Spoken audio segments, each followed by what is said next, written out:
klasifikasi atau pembagian perusahaan asuransi mengacu dengan ekuitas, lalu juga terkait dengan peningkatan modal. Menurut Anda seperti apa aturan ini?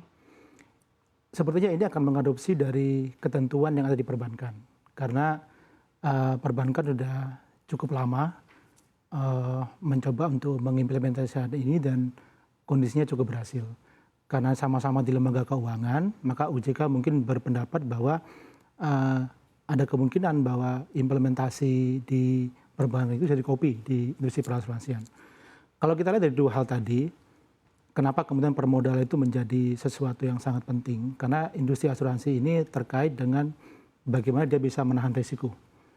Menahan risiko itu berarti terkait dengan kapasitas untuk dia menahan yang dikaitkan dengan permodalan atau ekuitas. Semakin besar ekuitas, semakin besar menahan risiko, maka akan semakin besar juga nilai pertanggungan yang bisa kemudian diserap dalam bentuk penerbitan polis tersebut. Kalau modal makin kecil, maka retensi risikonya pun makin kecil, sehingga nanti risiko yang akan diserap itu lebih banyak nanti akan ditempatkan keluar, maksudnya ke luar negeri, dan itu berdampak kepada capital outflow. Ide itu sepertinya yang dicoba untuk bisa diadopsi di industri perasuransian. Tapi sekali lagi bahwa industri perasuransian itu pengelolaan risiko tidak hanya berdasarkan dari berapa nilai pertanggungan yang akan diserap dan menjadi polis. Tapi bagaimana risiko itu dikelola sehingga kemudian dia menjadi baik dan hasil underwriting-nya itulah yang menjadi pendapatan bagi industri asuransi. Artinya in term of menaikkan permodalan itu harus diimbangi juga dengan pengelolaan risiko yang baik sehingga nanti dengan premi yang besar yang diserap bisa menghasilkan hasil underwriting yang optimal yang nanti akan berdampak kepada laba yang baik untuk pertumbuhan perusahaan itu sendiri. Baik. Itu mungkin terkait dengan kapasitas yang dikaitkan dengan permodalan tersebut. Baik, terkait permodalan ini kalau kita berkaca pada industri perbankan sebelumnya, ini akhirnya menciptakan banyak merger atau konsolidasi begitu. Apakah Anda lihat untuk di industri asuransi juga arahnya akan ke sana? Kalau arahnya adalah kemudian dalam tanda petik memaksa bahwa modal itu bertambah, maka nanti pemegang saham akan mengambil sikap. Kalau dia masih tetap concern untuk bisa meneruskan bisnisnya, maka dampak dari gap kekurangan modal, pemegang saham akan menginjek lagi modal. Tapi kembali kepada persepsi pemegang saham, saat ternyata kemudian mereka beranggapan bahwa belum ada dana yang bisa diinjek, atau mungkin margin dari industri asuransi ini dianggap masih belum bagus, maka itu harus ditutupi dengan yang lain. Caranya adalah dengan mencari investor strategik. Kalau tidak, berarti pemegang saham akan melepas, kemudian dia akan digantikan dengan pemegang saham yang baru. Baik, seberapa menarik sebenarnya industri asuransi kita di dalam negeri ini untuk bisa mungkin mengajak investor-investor asuransi dari global? Nah, ini yang menarik ya, asuransi itu ekosistem sebetulnya. Jadi industri asuransi bukan cuma sekedar menerbitkan polis dan nanti akan membayarkan klaim saat ada tuntutan dari pihak tertanggung. Tapi bagaimana menciptakan masyarakat, individu maupun badan usaha itu menjadi termitigasi sehingga setiap kali ada usaha yang beresiko itu akan bisa terkelola dengan baik dan memperkecil dana yang akan dipakai untuk merecovery resiko tersebut. Ini akan sangat berdampak besar kepada dunia usaha. Kita tahu bahwa resiko di dunia usaha sangat tinggi, bukan cuma sekedar kerusakan properti, tapi juga ada kepentingan-kepentingan lain. Akan sangat riskan sekali setiap rupiah yang dikeluarkan sebagai biaya, ternyata berbaliknya adalah risiko yang cukup besar, yang akan juga mengeluarkan biaya. Nah inilah fungsi dari asuransi untuk bisa mengatasi tersebut. Nah ekosistem ini harus dikaitkan dengan semua pihak, nggak cuma sekedar tertanggung dan penanggung, tapi juga ada faktor literasi di sini. Literasi itu harus juga melibatkan regulator, melibatkan juga asosiasi. Kalau perlu, adanya suatu ketentuan yang dalam tanda petik memaksa orang berasuransi.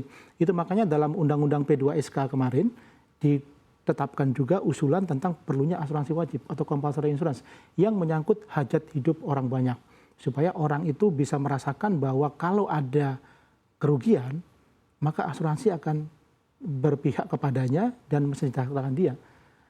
Ini kalau nggak ada asuransi wajib, sifatnya voluntary, sampai sejauh ini orang anggap asuransi sebagai biaya.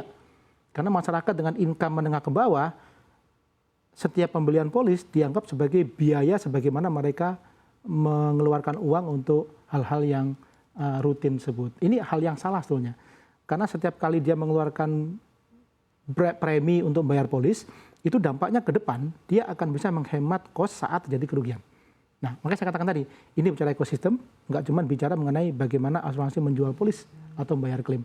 Pihak regulator, asosiasi, semua pihak, bahkan juga media akan terlibat di situ. Baru kemudian industri ini akan menjadi tumbuh. Nah, saat itulah maka marginnya akan besar, investor pun juga akan tertarik untuk bisa chip in di industri asuransi. Baik, jadi menurut Anda jika ini belum dibenahi, maka minat dari investor asing untuk bergabung di industri asuransi di Indonesia ini akan minim. Benar, karena investor dari luar itu menganggap Indonesia pasar yang sangat menarik.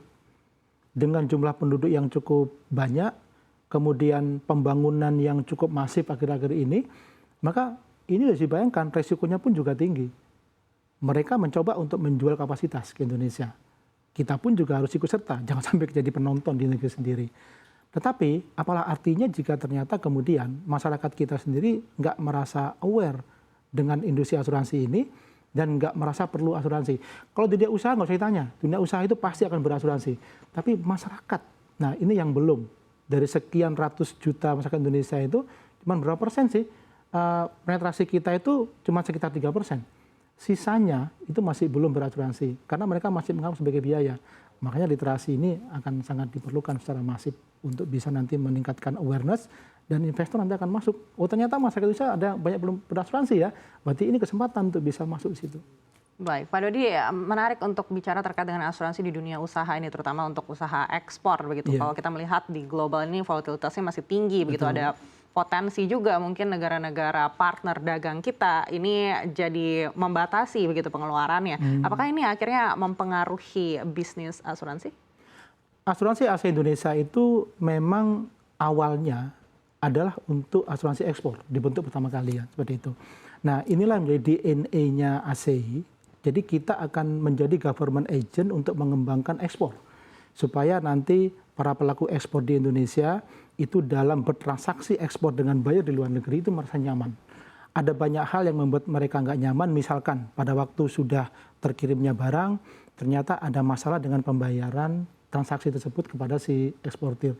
Nah itu masuk dalam cover asuransi ekspor sebetulnya. Baik diakibatkan resiko usaha sendiri maupun resiko politik. Jadi ini membantu mereka. Kebetulan sekarang ekspor lagi naik ini, lagi naik.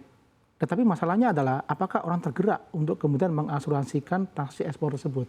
Karena dalam catatannya ASEI ternyata belum semuanya untuk mengasuransikan ekspor tersebut.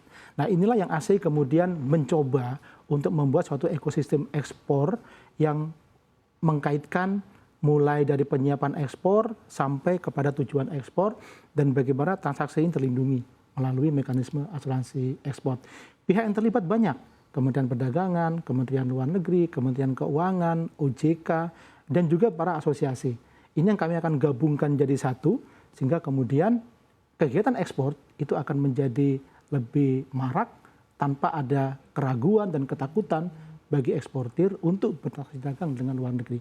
Nah masalahnya sekarang kondisi di luar negeri pun juga lagi bergejolak kan seperti itu kan.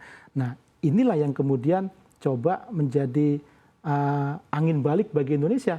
Bahwa saat mereka ada masalah dengan transaksi negara-negara bergejolak, maka Indonesia ini sebagai potensi untuk mengisi beberapa komoditas yang sulit didapatkan dari negara-negara yang sekarang bergejolak tersebut.